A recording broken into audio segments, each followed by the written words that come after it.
São Paulo. Enquanto ele vai à tribuna, senhora presidente, eu não vou falar de novo, não. Só dizendo, eu vi um artigo que está dizendo que todo político devia ver e ouvir, para o bem ou para o mal, ele faz a sua análise, mas todo político devia assistir o filme. Obrigada, senador. Obrigada. Com a palavra, a senadora Luiz Nunes Ferreira. Falou no ministro.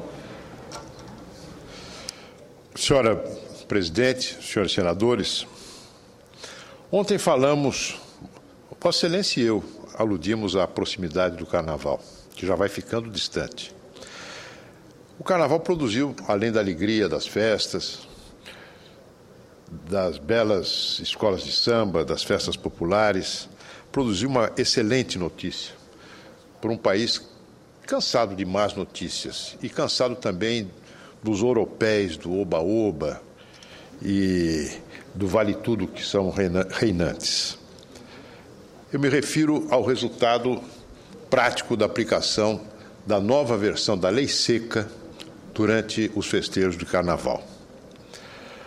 A adoção de uma lei mais rigorosa, combinada com uma fiscalização eficiente, resultaram numa notícia que todos nós devemos comemorar, que foi uma queda significativa no número de mortes no trânsito causadas pelo excesso de bebidas. É uma lei mais rigorosa que a anterior e que é conhecida pelo seu lema, tolerância zero com álcool na direção. Uma lei que teve origem no Congresso Nacional. É bom que se ressalte isso no momento em que o prestígio do Congresso anda tão baixo, às vezes até com fundadas razões. Trata-se de uma proposição de autoria do deputado Hugo Leal, do Rio de Janeiro, e que foi muito aperfeiçoada no seu processo de tramitação na Câmara dos Deputados. E aí eu queria lembrar e saudar e comemorar o fato de que, nesse aperfeiçoamento, um conterrâneo meu, da região de São José do Rio Preto, ex-prefeito de Rio Preto, Edinho Araújo, contribuiu muito para o aperfeiçoamento da matéria, uma vez que ele foi o relator do projeto na Comissão de Viação e Transportes da Câmara. E aqui, no Senado, a matéria teve como relator o líder do governo, Eduardo Braga, e o sufrágio e o apoio de todos nós.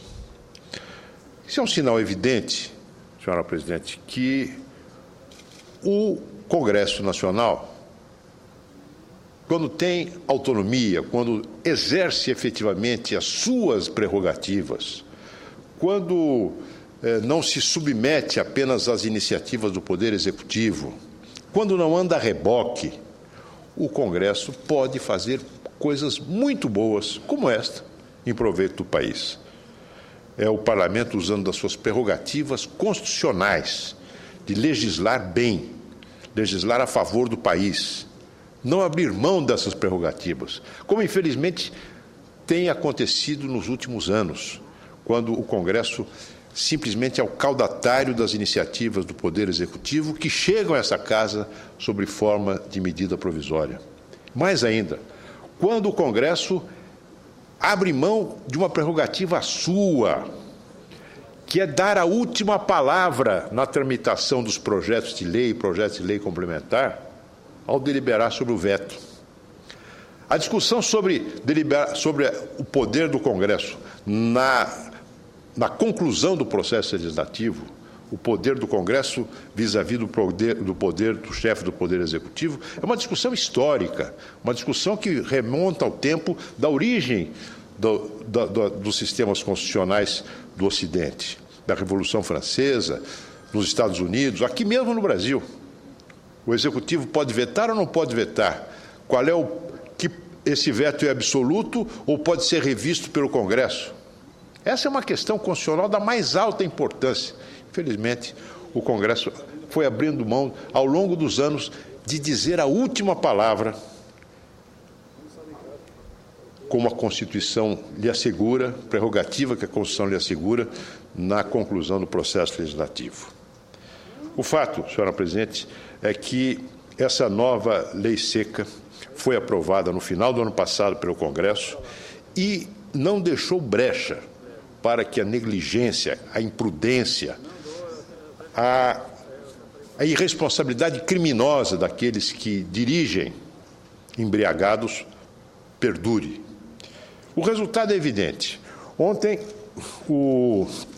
a Polícia Rodoviária Federal apresentou um balanço que ainda não está decomposto por estados. Nos diferentes estados não temos ainda uma comparação, digamos assim, dos índices no tempo, mas o fato é que o número de acidentes, em comparação com a frota de veículos circulando nas estradas, foi o menor nos últimos 10 anos, no período do Carnaval. No estado de São Paulo, nas rodovias paulistas, cujo índice de acidente é o menor no Brasil, graças a uma política bem-sucedida não apenas de conservação das estradas, mas também de concessão à iniciativa privada das principais rodovias do estado, combinada com uma atuação eficiente da Polícia Rodoviária Estadual. A título de ilustração, no estado das rodovias paulistas, as mortes no Carnaval caíram 13% e o número de feridos 57%. Esse resultado se repete no Brasil todo. Em alguns estados mais, outros estados menos. O estado do Rio Grande do Sul precisa melhorar. Talvez quando tivermos novamente uma governadora do estado do Rio Grande do Sul, as coisas possam melhorar significativamente. E olho para Vossa Excelência.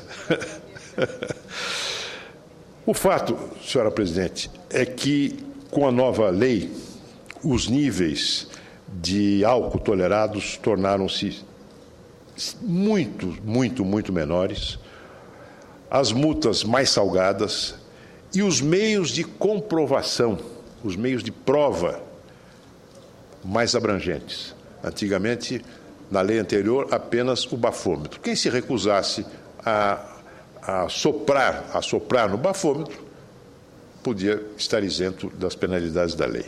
Hoje não, se admite outros meios de prova, inclusive a observação por meio de testemunhas do estado de embriaguez do condutor.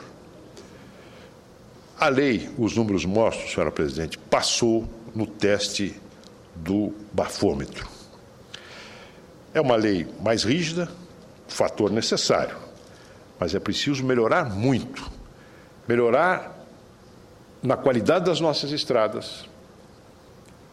O governo federal, durante a campanha do ano passado, aliás, antes da campanha presidencial, que redundou na eleição da presidente Dilma, o governo federal lançou um programa de privatização de suas estradas. Privatização envergonhada, diga-se de passagem,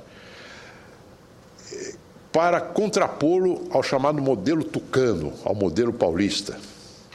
O modelo paulista é um sucesso indiscutível. O modelo adotado pelo governo federal foi um fracasso.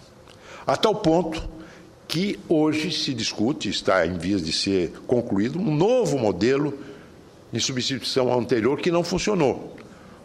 Um novo modelo que prevê um tempo maior de concessão, que prevê formas de dar atratividade, rentabilidade aos investimentos privados que se procura atrair e também participação de bancos públicos, a Caixa Econômica Federal e o Banco do Brasil no financiamento dos empreendedores que se habilitarão a operar e a construir as novas rodovias. O fato, senhora presidente, é que é preciso também dar meios à Polícia Rodoviária Federal para que ela possa continuar atuando. Não podemos viver por surtos. Hoje é o momento do Carnaval, vamos fiscalizar efetivamente. Não, é preciso que isso seja constante. E, para isso, a nossa Polícia Rodoviária Federal precisa ser melhor aparelhada. Não apenas com recursos humanos que fazem falta, mas também com veículos, também com meios técnicos que hoje fazem falta a essa polícia, que é muito eficiente, muito valorosa e que precisa de melhores condições de trabalho. O sucesso da Lei Seca mostra que, além da capacidade do Congresso de enfrentar os problemas que a sociedade brasileira conhece no seu dia a dia, mostra que é preciso que a sociedade brasileira clame efetivamente por leis, por uma legislação mais eficiente para garantir a paz social. Em particular, no que diz respeito aos crimes contra a vida e aos próprios delitos de trânsito. Está nas mãos de uma comissão constituída pelo presidente Sarney e que é presidida pelo senador Eunício de Oliveira e tem como relator o senador Pedro Taques, uma mudança no Código Penal brasileiro, em que se coloca uma ênfase muito grande no rigor das penas aplicadas aos crimes contra a vida, aos crimes contra a integridade física das pessoas. Eu penso, senhora presidente, que há hoje um clima na sociedade brasileira favorável a esses aperfeiçoamentos.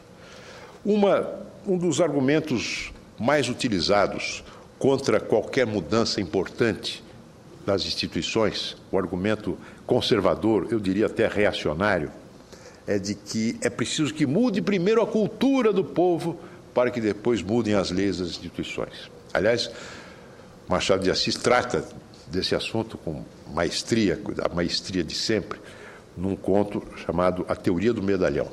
É preciso primeiro mudar a cultura antes de mudar as leis. Mas as leis não podem ficar também esperando, não podem ficar a reboque da mudança cultural. É preciso encontrar uma correta dinâmica entre a evolução cultural da sociedade e a evolução das instituições, dos partidos políticos, do Congresso Nacional, da Presidência da República. Eu me lembro, em temas como a defesa do meio ambiente, a igualdade de gêneros, a valorização da educação como instrumento de promoção social, o repúdio à violência, temas como, por exemplo, o combate aos malefícios do tabaco, hoje são muito difundidos e aceitos pela sociedade brasileira. Há uma ânsia de participação, há uma ânsia de intervenção dos cidadãos na vida pública, manifestada, por exemplo, nesse abaixo-assinado virtual que corre hoje pelas redes, na internet, a respeito da eleição da presidência do Senado. É a cidadania interferindo na vida pública. Eu me lembro, muitos anos atrás, quando cheguei do exílio, em 1979, a primeira vez que fui à minha cidade natal, Rio Preto, eu fiquei encantado com o espetáculo das andorinhas que se abrigavam durante a noite nas árvores da Praça Central e que, na madrugada, quando eu chegava de trem a Rio Preto, levantavam voo e iam buscar alimentos nos campos, para voltar depois à tarde, no fim da tarde, ao seu abrigo. Eram aves migratórias, que uma vez por ano passavam pela minha cidade. Pois veja, Vossa Excelência, que naquela época um prefeito, zelando pela limpeza da praça, convocou a unidade das forças do Exército de Rio Preto para que, com seus holofotes, procurasse criar a ilusão do dia, para que as aves não pousassem mais nas árvores da praça da minha cidade. Chegaram, inclusive, a utilizar tochas para impedir que as andorinhas pousassem. Naquela época, a reação contra isso se restringiu a uma meia dúzia de pessoas, inclusive eu fazia parte dessa meia dúzia. Hoje isso seria absolutamente impensável. Além das penas rigorosas que a legislação acabou por impor a esses crimes ambientais, não é? Há também uma evolução da consciência dos cidadãos quanto à valorização da vida, pois a defesa do meio ambiente não é nada mais do que isso, não é? Que tornaria impossível esse procedimento. Veja, Vossa Excelência, como, em relação ao tabaco, o governador José Serra, que é um reformador, é um inovador, quando no governo propôs à Assembleia um projeto de lei proibindo o fumo em ambientes fechados de uso coletivo. Ah, foi um Deus nos acuda. Onde já se viu? Vão acabar com os empregos, vai acabar com a vida noturna de São Paulo. Isso é impossível. Onde já se... É preciso que a cultura do povo evolua antes de se adotar uma lei como essa. Pois bem, a lei foi aprovada pela Assembleia.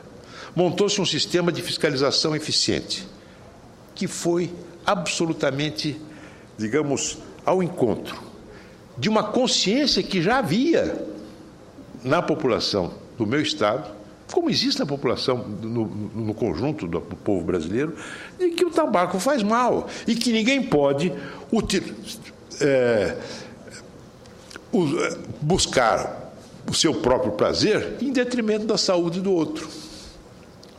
Aliás, dizia o governador Montoro uma vez no debate parlamentar que ninguém podia ser proibido de tomar chopp ou tomar cerveja num bar. Mas o fato de tomar cerveja num bar ou tomar chopp não dava licença à pessoa fazer urinar na cabeça do vizinho. Não é? Pois bem, a lei pegou. A lei pegou, hoje ninguém mais contesta. Este é um sinal como esse, um sinal que é dado pela aceitação da lei seca, pelos resultados da lei seca, pela aprovação popular dessa medida, mostra, senhora presidente, que nós precisamos ajustar o nosso passo à evolução cultural da sociedade brasileira. O Congresso precisa estar em sintonia com o povo que se quer adulto, que é adulto e que cada vez mais exige padrões civilizatórios elevados, e não apenas desenvolvimento econômico, desenvolvimento que é evidentemente essencial e é uma condição para que as pessoas possam usufruir de tudo aquilo que a civilização moderna oferece. Mas é preciso também padrões de convivência baseadas na dignidade da pessoa humana. E para essa tarefa, eu creio que todos nós estamos convocados. Muito obrigado.